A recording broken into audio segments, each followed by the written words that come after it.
So you want to learn as much as you can about the lockpicking mechanics in Starfield. Great, because you've come to the right place. Because I too at one time wanted to learn as much as I can about lockpicking because I didn't understand it, but now I think I got a good handle on it. Before we get started, just want to say thanks to Bethesda for providing an early access key so I can dive into the game and show you guys some of this new content. Okay, lockpicking in Starfield. Let's go. As you may already know, there's 4 different levels for lockpicking in Starfield: Novice, Advanced, Expert, and Master. And unlike the Elder Scrolls advancement system, the more you use it, the better you get at it. It's similar to the Fallout system where you invest points into your skill to advance. So if you're a true explorer and want to get the most out of this game, you're going to want to invest into the lockpicking system. Access your skills tree and move over to the tech section here at the top. And on the top row of the tech section, you have security. Access this skill because this is where your lockpicking is going to be. You don't have to invest any skill points into opening up novice locks, but you do have to if you're going to do advanced, expert, and master level locks. Each step in the skill point investment process builds upon the previous step before. The more you invest into the skill, the more auto attempts you'll have, as well as the more banks you'll be able to use. And we're closing this part out. Before you go to pick a lock, you're going to need a digipick. And at first, you're not going to have a lot of them available to you, but the more you go along in the game, the more that will become available to you. They're also fairly cheap. You can get them from almost any vendor for 35 credits. When you first start off in Starfield, you'll have access to pick locks on the novice level. Novice level locks are fairly straightforward. Just rotate the pins till they meet up with an opening, then select it to push it into the opening. Being on a novice level, you have 4 tumblers to work with. 2 will go into the top circle,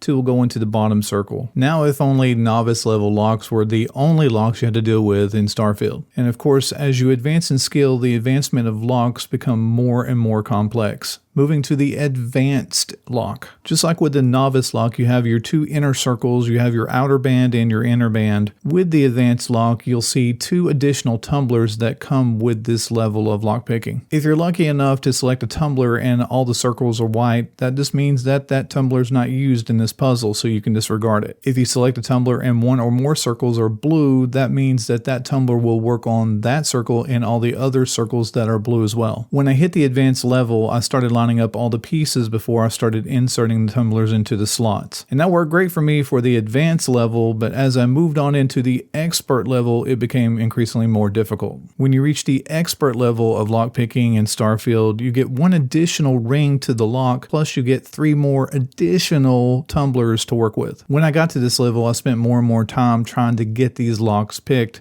It was very frustrating. Something that helped me out while I was picking more advanced locks was I would look for a tumbler that would only work on 1 ring, and I would line up all the slots with that 1 ring, systematically removing that in the back of my mind as I progressed down through the tumblers in the lock. It's always nice when you find a first ring tumbler that will only work with the first ring and not any other portion of the lock. Additionally, 1 slot tumblers are added to the expert level and to the master level, which kind of helps out if you mess up and if you have a couple extra to spare. Finally, with the master lock, you have 1 additional ring and you have a total of 12 tumblers to work through. The easiest way that I've found with master locks is just find out what doesn't work and then go with what does work, which means selecting every tumbler to find out whether or not it will work with the top level and then start working your way down. And I ain't gonna lie to you, it's definitely time consuming and it's a pain in the rear. So I'm guessing Bethesda wanted to go with something completely different than what they did with Fallout and the Elder Scrolls. And they've achieved that, even though that it is sort of time consuming and monotonous. And let me be the first to say there's nothing like opening a master lock to only get a credit stick with 144 credits on it. This walkthrough was created with the pre-release of the game. I'm sure not all the answers are in here, but this will definitely get you started. Comment down below if you've got a better way of doing some of this stuff, because I would love to read it myself. If the video was any help, please give it a thumbs up. And if you're not already part of this community, I would love to have your support. So please hit the subscribe button too. And until next time, love you, bye.